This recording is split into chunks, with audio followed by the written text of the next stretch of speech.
Boa noite. O Recife tem memórias arquitetônica, histórica e paisagística preservadas? O que garantem as leis que tratam de preservação e tombamento? O que há na cidade ainda para ser cuidado e tombado? A especulação imobiliária ameaça edificações que são marco e referência do nosso passado, quer seja ele distante ou recente? Perguntas que serão respondidas aqui no Opinião Pernambuco, que hoje vai debater preservação e memória no Recife. Participam do nosso programa o escritor Leonardo Dantas Silva e a pesquisadora Ana Paula Barradas. Lembramos que você pode participar do programa e a gente quer muito que você participe, enviando perguntas e comentários para o telefone 21 26 79 58, para o e-mail opiniãope@ufpe.br ou para nossas redes sociais, Twitter, @opiniãope e também Facebook. Boa noite. Boa noite. Grata pela participação de vocês no Opinião Pernambuco de hoje. Primeira pergunta, nessa questão de preservação e tombamento, o que é de responsabilidade do município, do Estado e da União? Como agem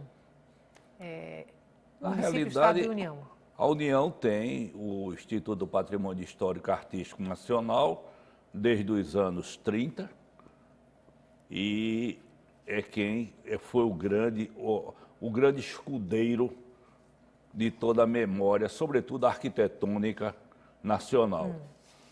Foi o IPHAN que encarnava por vezes determinadas pessoas.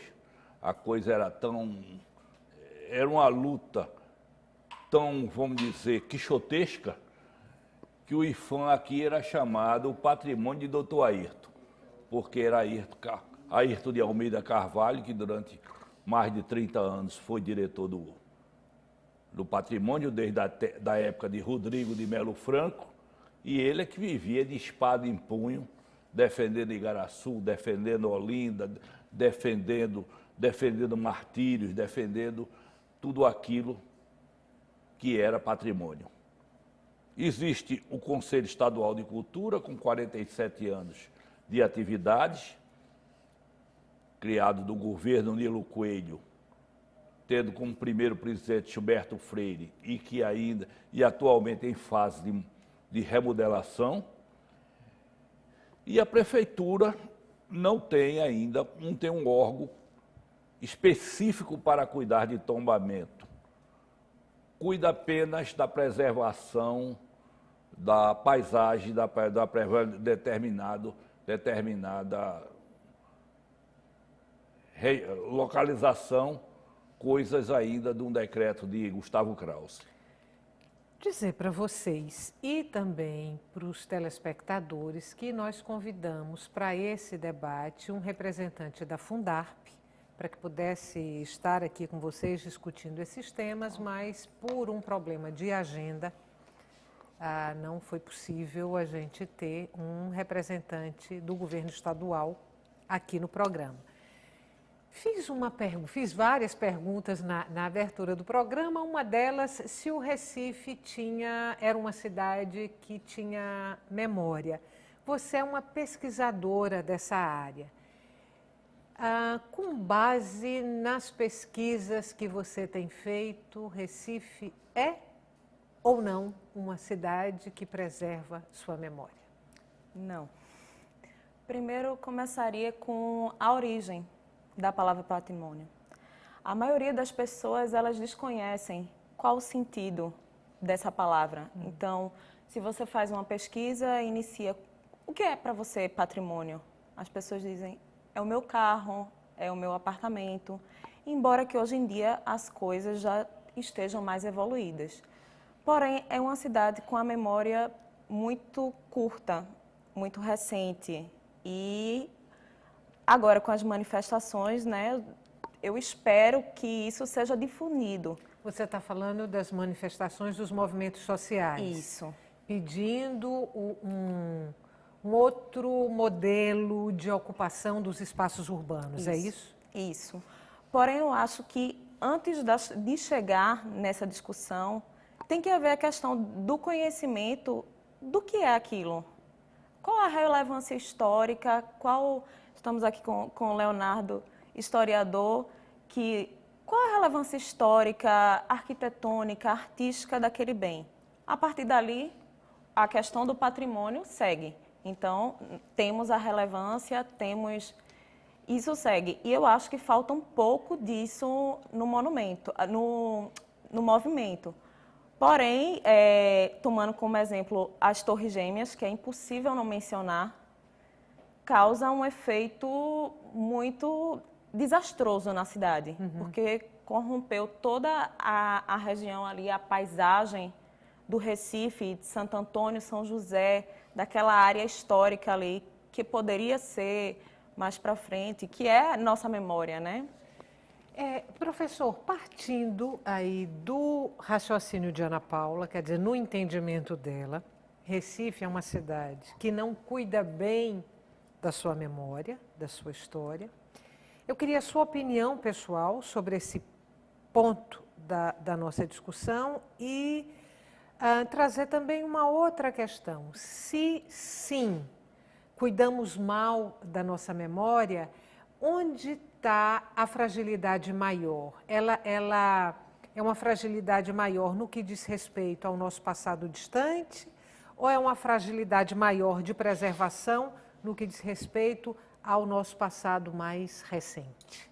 A fragilidade maior é no aspecto da educação.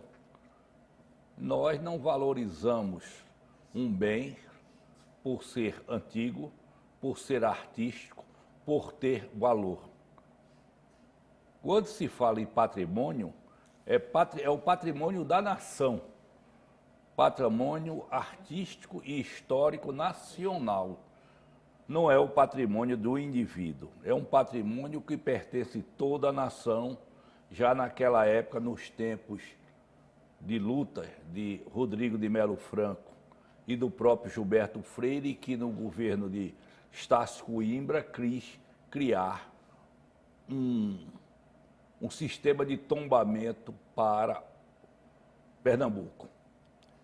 Mas o Recife, é preciso que o bem esteja preservado juridicamente, porque se esse bem não tiver preservado juridicamente,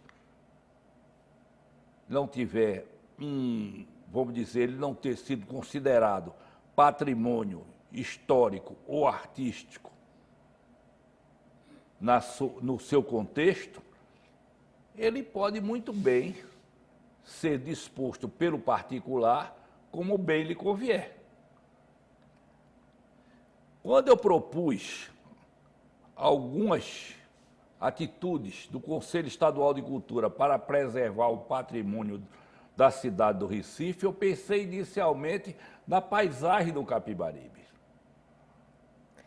Porque cada incorporador avança sobre o rio e às vezes aterra o manguezal e vai ocupando o leito daquilo que era paisagem de toda uma cidade.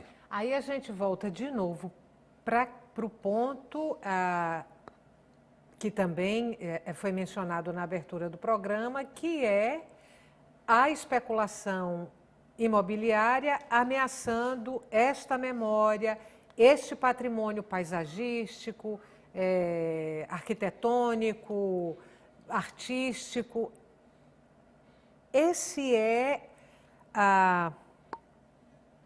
o ponto mais difícil, mais doloroso na história do Recife, se a gente considerar que é uma cidade com memória ameaçada? Sim, porque quando no governo de Augusto Lucena, ele quis construir uma avenida no centro da cidade e simplesmente desabou todo o bairro de São José. Para construir a Dantas Barreto. Expulsou toda uma população do bairro que morava no bairro de São José para as chamadas UR, Unidades Residenciais, no entorno da cidade. E o bairro de São José se transformou num arruado de mal-assombrados. Eu quero voltar para o Rio Capibaribe, para a paisagem do Rio Capibaribe. Agora, antes disso, Ana Paula, nessa sua pesquisa, tudo que você já estudou, que você já pesquisou, tudo que você levantou, do ponto de vista da preservação ou não da memória da cidade, o que mais lhe chamou a atenção? Eu diria que assim, o patrimônio ele tem que ser resguardado com a lei, com tudo que há de direito. Sendo que se o pernambucano ele não tem, que no caso é a sociedade, ele não tem nenhum sentimento de pertença com aquele bem, o sentimento vai ser de degradação. Então, uma boa alternativa seria dar uso a esse monumento, a esse patrimônio. Por exemplo, nós temos questões históricas que são apenas as fachadas, que são o ponto ápice daquele monumento.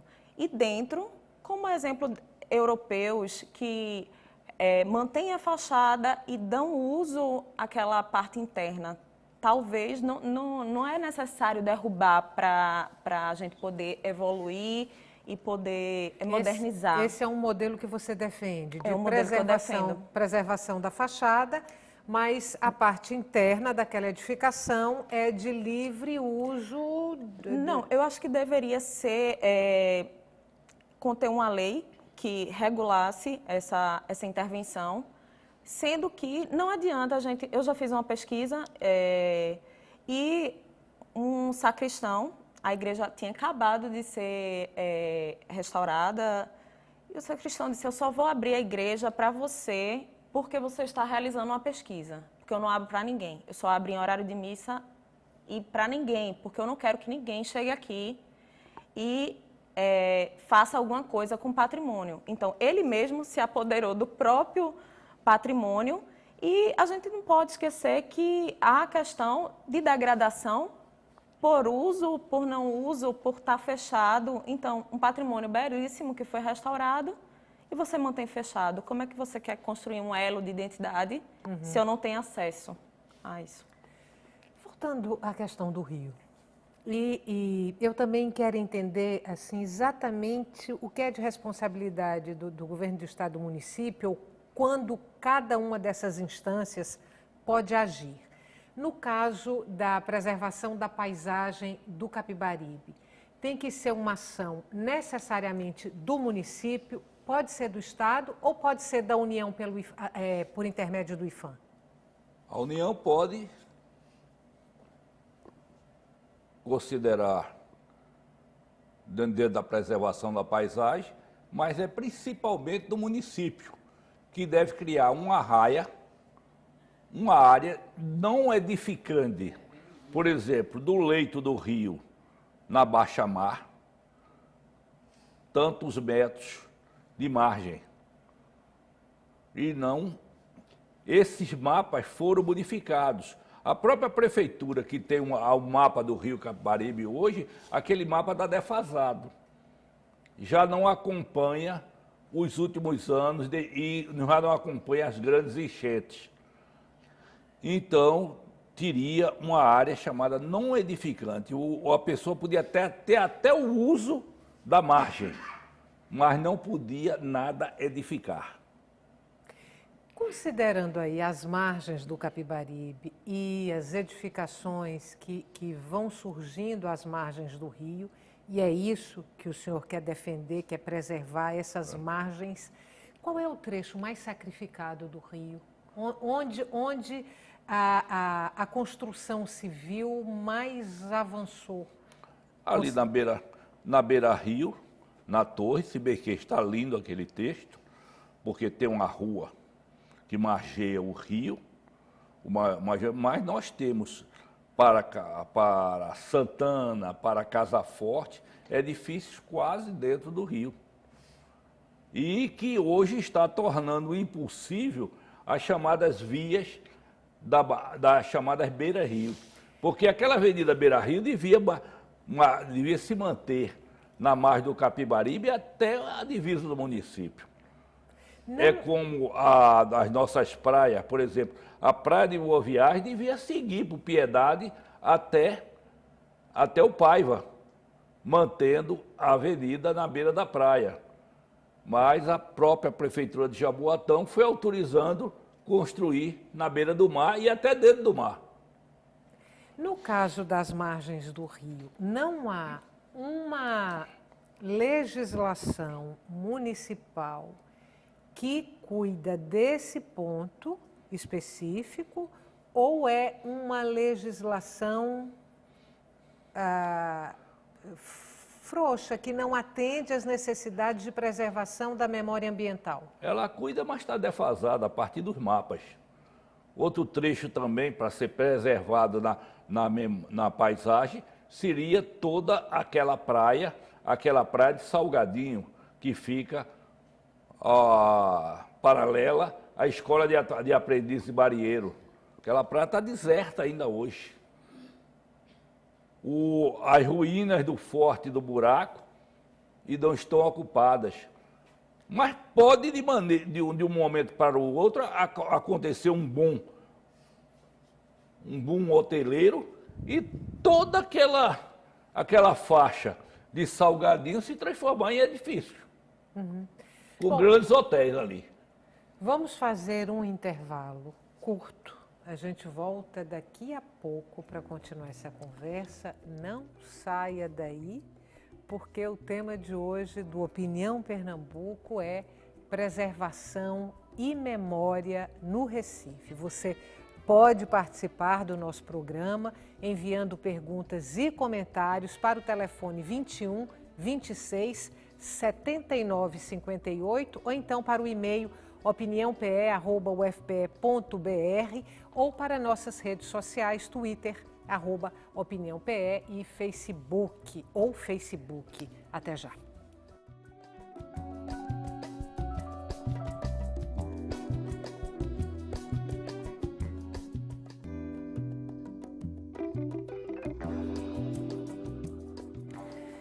Estamos de volta. O tema de hoje do Opinião Pernambuco é preservação e memória no Recife. Participam o pesquisador e escritor Leonardo Dantas Silva e a pesquisadora Ana Paula Barradas. Não sei se é possível, mas se a gente pudesse fazer um recorte assim no tempo, Ana Paula, em que momento da vida do Recife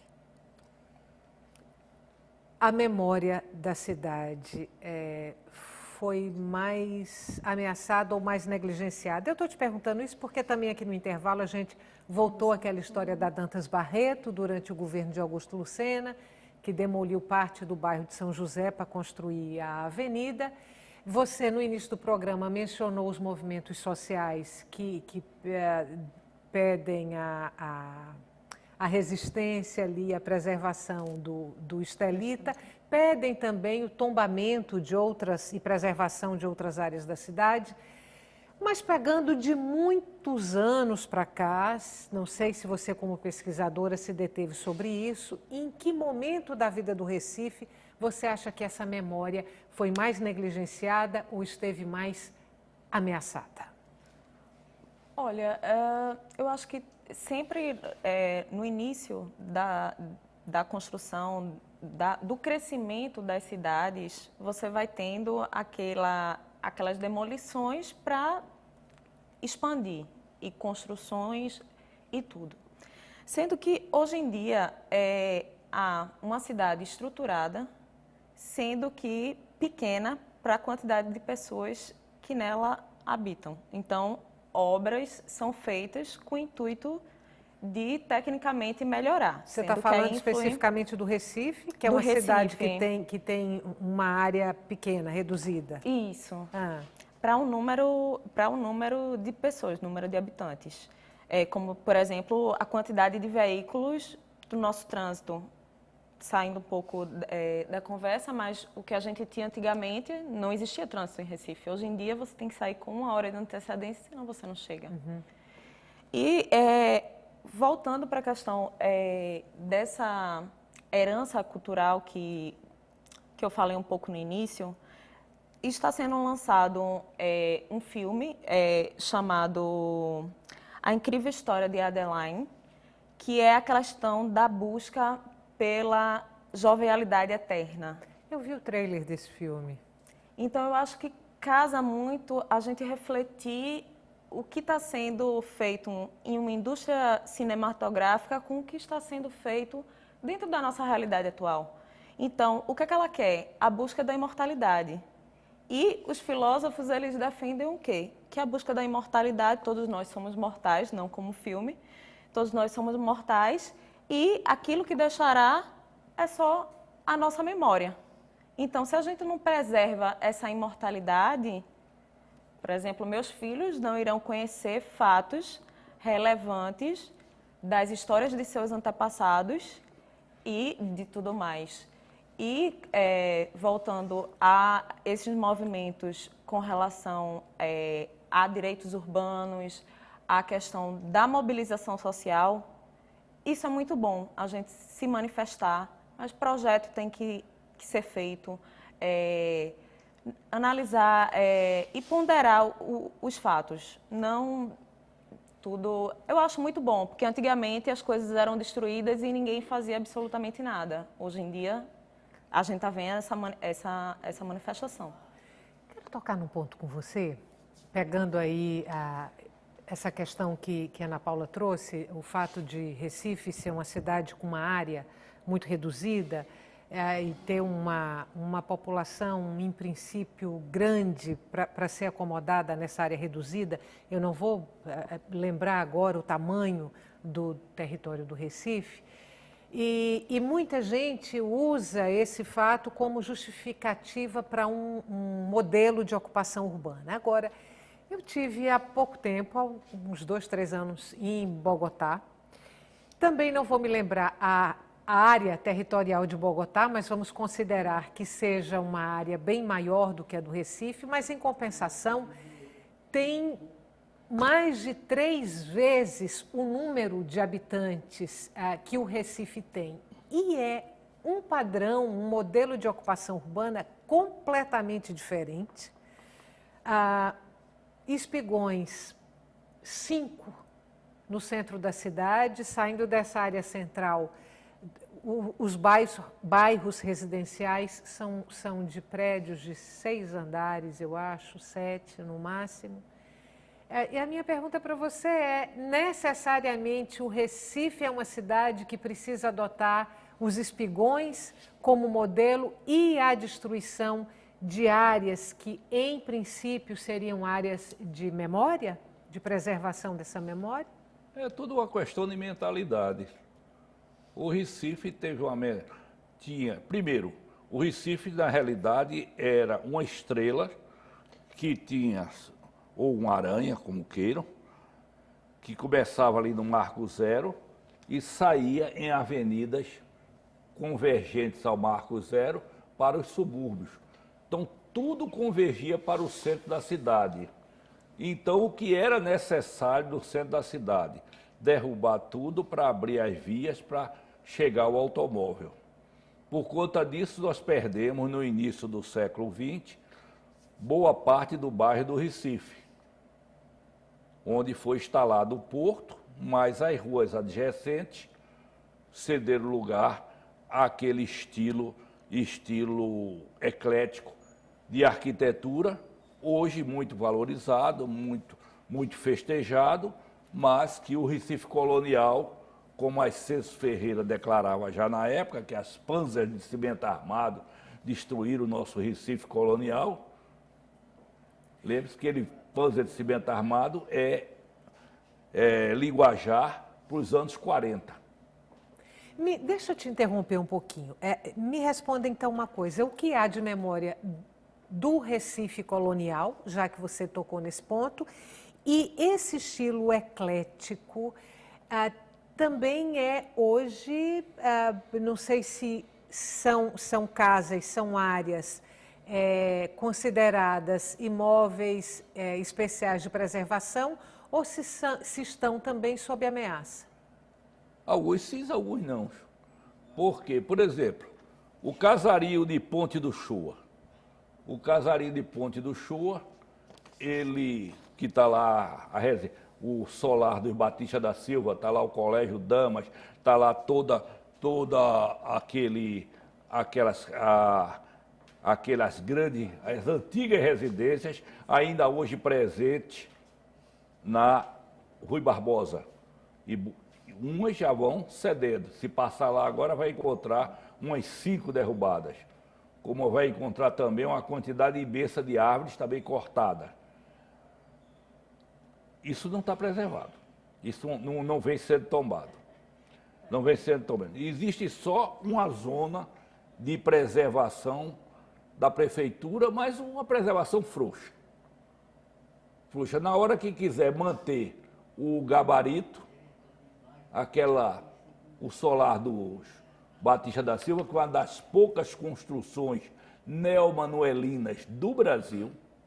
Ela foi construída nos anos 40, 1840 e poucos, do século XIX, com todos aqueles jardins, poderá simplesmente ser transformado em mais um espigão.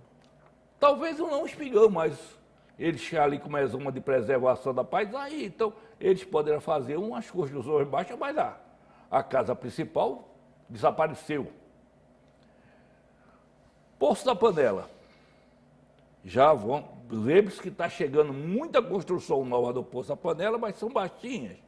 Estão obedecendo o padrão, mas o casario antigo está cedendo. A própria igreja de Nossa Senhora da Saúde, do Poço da Panela, século XVIII, não é tombada. A Pipucos, toda aquela vilazinha de casas, poderá tranquilamente ser transformada. Poderão botar basculhante na frente de todas aquelas casas. A própria igreja de Apipucos não é tombada. Ana Paula, na sua opinião, o poder público está sendo negligente? Lamento profundamente ter que fazer essa pergunta aqui sem um representante do poder público. A falta de convite não foi. Na sua opinião, o poder público está sendo negligente com a preservação da memória da cidade do Recife? Sim. Eu acrescentaria o Colégio Marista como exemplo. Ali tem memórias de milhares de gerações que estudaram naquele colégio e foi cedido a questão da especulação imobiliária. Eu digo que sim. Eu iria falar até sobre a questão, no início do programa, de educação, da importância da educação patrimonial. Porque para a gente ter pessoas com memória, com identidade, a gente precisa que alguém intervenha com algum projeto, principalmente, na minha opinião, a nível escolar, desde pequeno, e que assim as gerações vão sendo modificadas. Por parte da Fundarp, eu vejo algumas ações que eles dizem que possuem.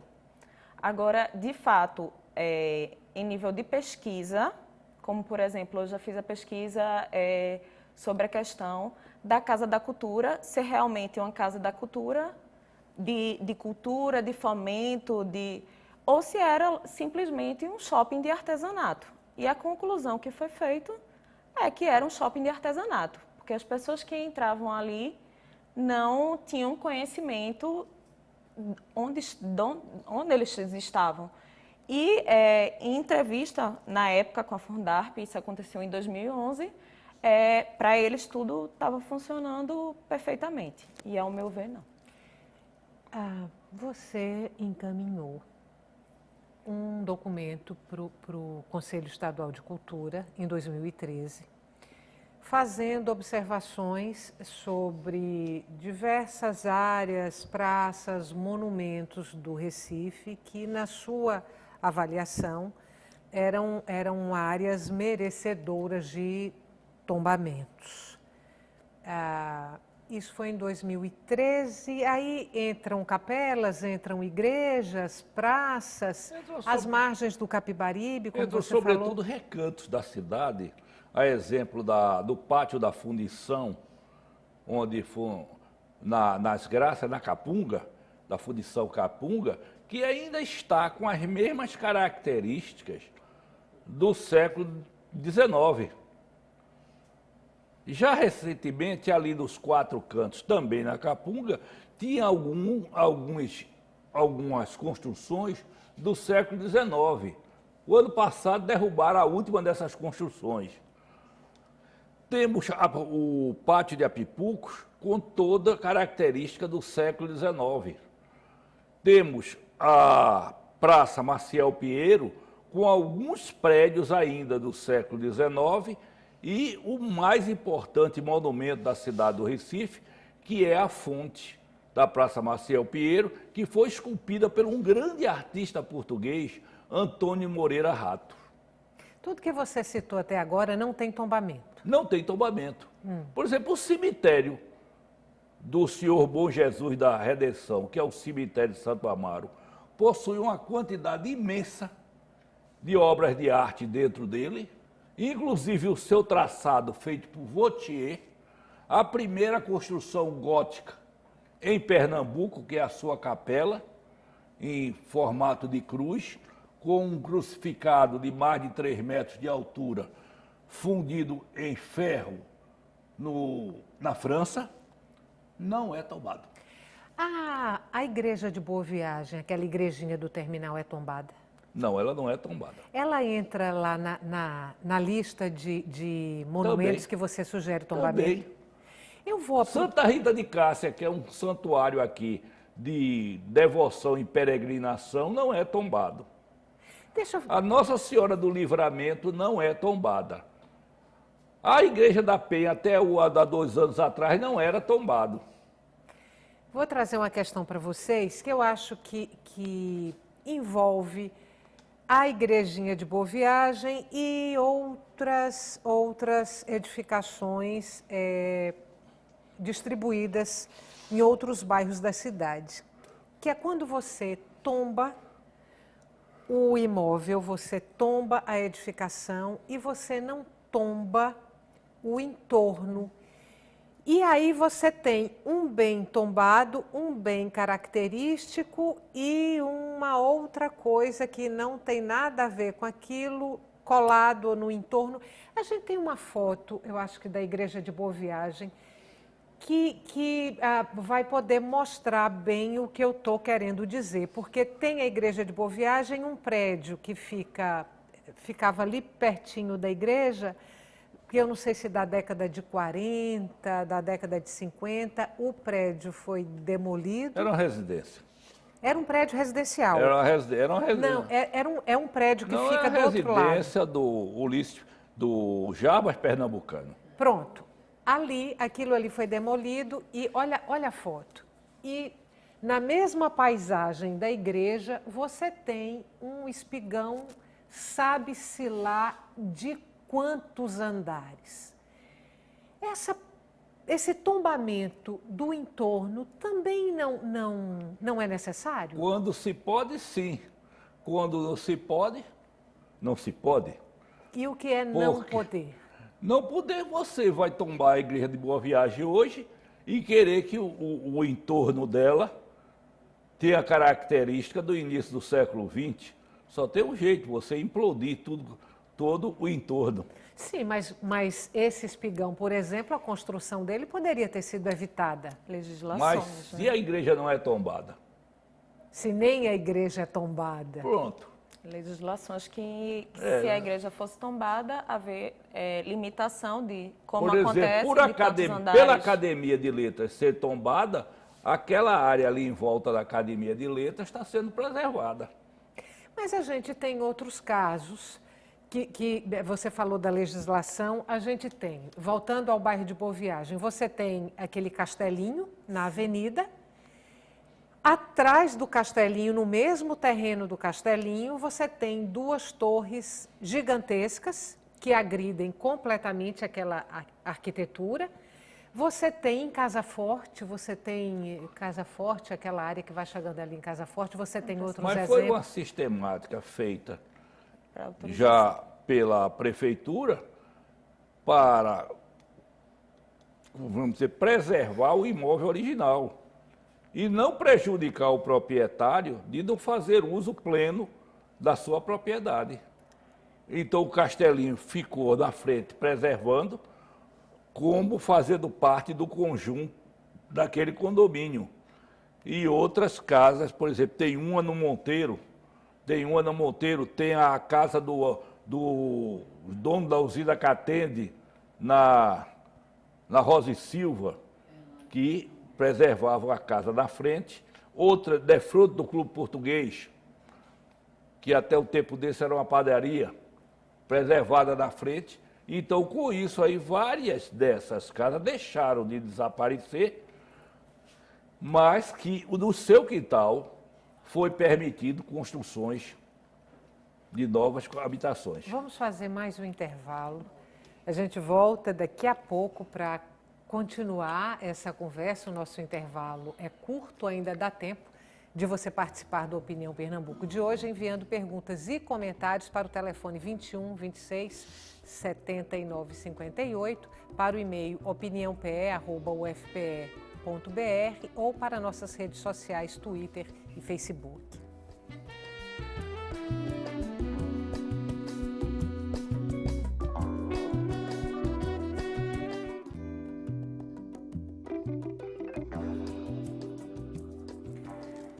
Estamos de volta para o terceiro e último bloco do Opinião Pernambuco. O tema de hoje do nosso programa é preservação e memória no Recife. Participam o pesquisador Leonardo Dantas Silva e a pesquisadora Ana Paula Barradas.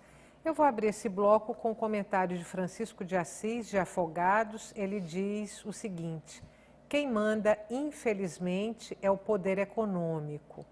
A memória e a preservação, tão importantes, são deixadas de lado pelo poder público.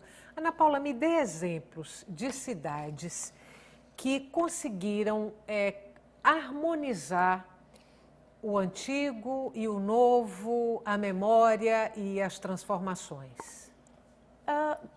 Temos, por exemplo... Não necessariamente cidades brasileiras, fique à vontade. Certo.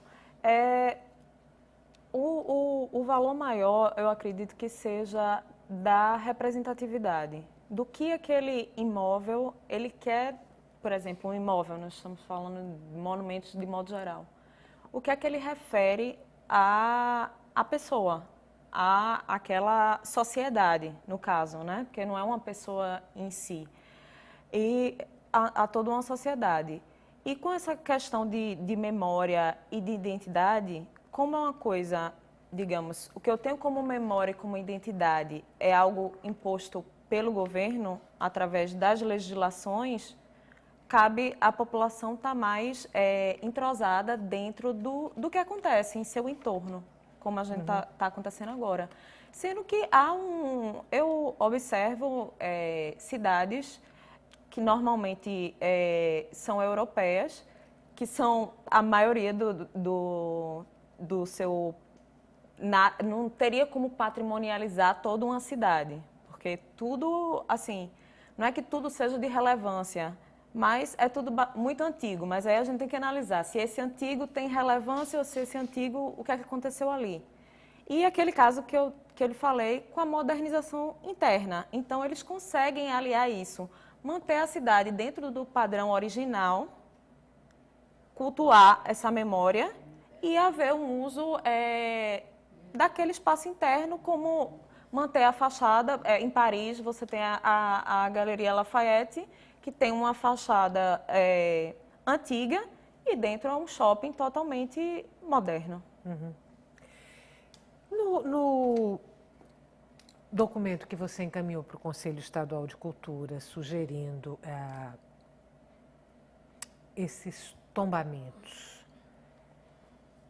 Me diga outras sugestões, além dessas que você já citou. O que mais está lá nesse documento que você cuidou de enviar para o Conselho Estadual de Cultura em 2013? E se dentro dessas sugestões, se alguma coisa já foi encaminhada de lá para cá? Não, não foi encaminhada porque a coisa, o Conselho temeu. Era uma proposta tão avançada que praticamente se tombaria imensas áreas da cidade do Recife. Não seria um trabalho para ser coligado entre município, governo do estado e governo federal. Por exemplo, teria que se premiar escolher alguns prédios em São José do Ribamar, que boa parte estão descaracterizados, porque os comerciantes pegam o sótão e transformam ele numa construção semelhante aos paralelepípedos. Tiram as empenas do telhado. E aquilo dali, você olha, o São José está parecendo uma cubata. Quem olha de cima do viaduto, só se vê edifícios quadrados.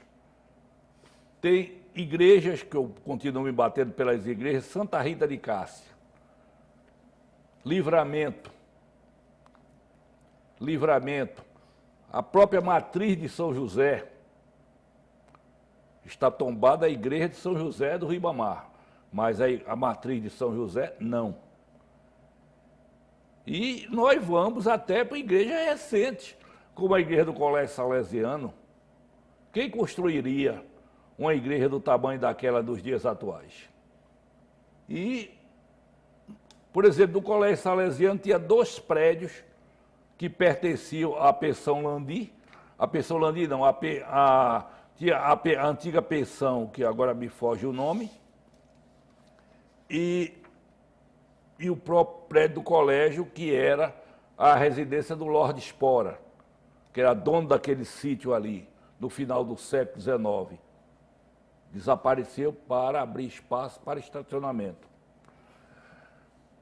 Na rua do Benfica, se você passear na rua do Benfica, você vê que delícia. Delícia pelos oitizeiros que lá estão, que dão a sombra. Delícia pela antiga pensão Landi, que é o único prédio de estilo árabe no Recife. Do outro lado tem o prédio do Van Soester, que tem um dos mais belos gradis do Recife. Mais adiante tem a Companhia de Guarda, tem aquele prédio que foi a antiga Escola de Belas Artes, tem o Centro de Arte da Universidade. Então, tudo isso merece um tombamento. Você se destaca e procura ver aquele pátiozinho que está no entorno do Museu da Abolição, aquelas casinhas todas ali, pertence ao estilo e pertence à época. Aliás, com o túnel da Abolição, o Museu da Abolição está sem acesso. Você, para ir ou sair do Museu da Abolição, você tem que cometer uma infração de trânsito. Você pode ir pela mão e voltar pela contramão, porque aquela rua que dá acesso à pracinha, ela é só mão. Se você não quiser cometer uma infração, você tem que deixar seu carro lá e sumir. Deixa eu trazer aqui para vocês a pergunta de Luiz Carlos, de Olinda. A área litorânea protegida pela Marinha também pode ser tombada? Como é possível tantos prédios serem construídos tão próximos ao mar? Porque ela não é tombada, não é área não edificante. Aquilo é só um terreno de marinha. É da pré-mar de 1890, 30 metros acima da pré-mar de 1890. Então, todos aqueles edifícios, eles pagam foro à Marinha. Todos eles. E É a o laudêmio? É o laudêmio. E a Prefeitura de Olinda arranjou uma ficção jurídica que saiu cobrando, por conta do antigo foral, ela vai até Barreiros, cobrando o laudêmio, porque diz que originalmente os terrenos são da Prefeitura de Olinda. O Brasil é um dos poucos países que ainda mantém o laudêmio. Exato. Isso já tem até projeto da Câmara Federal para que essas terras de marinha sejam liberadas pelo patrimônio da União. Não libera porque gera muito dinheiro. Ana Paula, quando a gente estava conversando no bloco anterior sobre os monumentos que são tombados, mas o entorno não é, e aí você tem edificações que brigam com a ambiência, com o imóvel ali do tombamento, e a gente falou de algumas situações no Recife dessa natureza. Temos, que você lembre, tombamentos da edificação, mas também do entorno? O entorno preservado? Existe área dentro externa? Sim, existe. Eu não me recordo agora para citar algum, mas é comum se essa área externa fizer alguma interferência dentro, seja dentro da paisagem, pode ser, ou algum tipo de interferência no monumento. Então, as equipes fazem a análise e a partir dessa análise é que eles verificam se é só o que é de relevância. Porque também a gente tem a tendência de querer... eu sou defensora da preservação do patrimônio, mas a gente também não pode viver numa cidade que não tenha nenhuma modernidade, né? Tem que haver esse contrapeso também, né? Agora, Tereza Tigre, de Casa Forte, minha mãe foi moradora do Derby durante muitos anos. O final da casa onde morávamos dava no Capibaribe. Hoje há uma praça e mais 2 ruas, fruto da invasão do rio. Como os convidados avaliam essa situação? Eu vou passar para você, Leonardo, porque você estava falando lá no início do programa da necessidade de se preservar a paisagem do Capibaribe. Não é invasão do rio, é a invasão dos terrenos, dos aterros sobre o rio. E agora, uma coisa é certa, aquelas casas do Derby tinham quintais de grande profundidade. Precisa saber se o quintal dela não foi desmembrado. Quem passa hoje na rua Barão de Itamaracá, logo junto a um supermercado que lá está, um supermercado extra, tem um terreno que está servindo de estacionamento. Dê uma olhada nesse estacionamento. Ele pega da Barão de Itamaracá e vai lá até a rua 48, porque os lotes eram de uma profundidade muito grande. A minha casa mesmo tem 11 metros de frente, mas tem mais de 60 de profundidade de terreno. Porque havia até uma teoria que a pessoa só pagava o imposto territorial pela fachada.